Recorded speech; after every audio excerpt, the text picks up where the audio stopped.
اب نبی کریم صلی اللہ علیہ وسلم کے اوپر یہ جادو 1 سال تک رہا اور 6 ماہ کے بعد اس کا اثر سٹارٹ ہوا،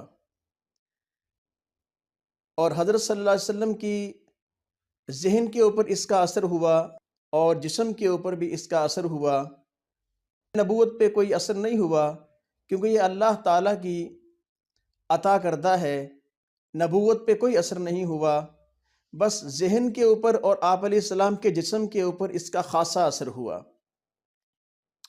تو ایک رات نبی کریم صلی اللہ علیہ وسلم حضرت اماں عائشہ رضی اللہ عنہا کے گھر آرام فرما تھے، تو خواب میں نبی کریم صلی اللہ علیہ وسلم کو یہ سارا جادو دکھایا گیا، اس شخص کا نام بتایا گیا جس نے نبی کریم صلی اللہ علیہ وسلم پہ جادو کیا ہے کہ لبید بن عاصم ہے۔ 2 شخص خواب میں آئے اور بعض روایت میں ہے کہ 2 فرشتے